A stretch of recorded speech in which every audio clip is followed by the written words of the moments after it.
ओम शांति। प्यारे भाई बहनों, आज की कहानी है अंधे और हाथी। एक गांव में अंधों की पाठशाला थी। उसमें गुरुजी पढ़ाते थे। गुरुजी रोज पढ़ाते थे उनको। तो एक बार गुरुजी को संकल्प आया कि हाथी के बारे में बताऊं। गुरुजी हाथी को लेके आए, अंधों के सामने हाथी को खड़ा कर दिया और कहा कि इसे छू करके देखो कि हाथी कैसा है। अंधों ने बारी बारी से छूना प्रारंभ किया। किसी ने कान को पकड़ के सोचा कि हाथी कैसा है, सूप जैसा है। सूप माना अनाज साफ करने जैसा। कान को पकड़ा तो सोचा हाथी सूप जैसा है। दूसरे ने पैर पकड़ा तो सोचने लगा कि हाथी खंभा जैसा है।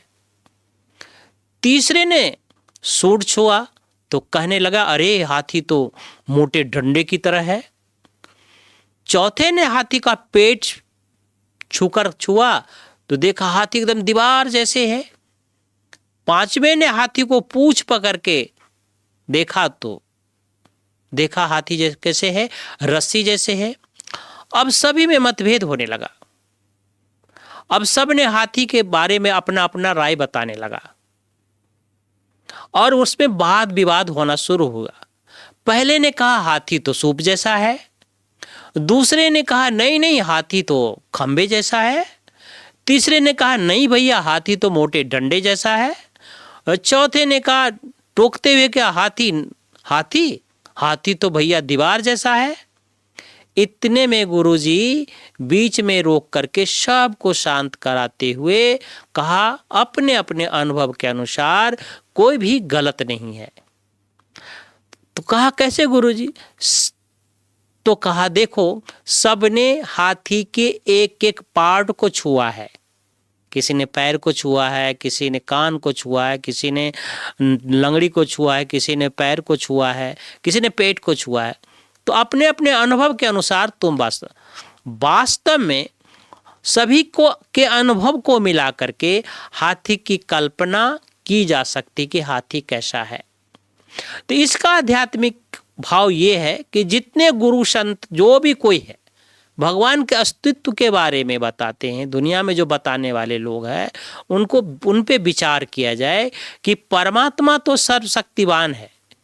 किसी एक बात को मान लेने का मतलब ये नहीं कि उन लोगों ने परमात्मा के अस्तित्व के बारे में सब कुछ जान लिया है कि हमें किसी एक के बारे में किसी एक का सुन ले। तो जब भगवान इस धरती पर आते हैं तो वो अपना परिचय खुद देते हैं।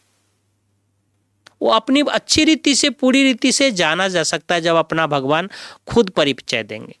जब हम अपना परिचय खुद देंगे, मेरा भाई मेरे को मेरा परिचय दे दिया, मेरे पिताजी मेरा परिचय दे दिया, मेरे गांव के लोग मेरा परिचय दे दिया, लेकिन जब तक मैं अपना परिचय खुद नहीं दूंगा तब तक लोग नहीं समझ सकता है।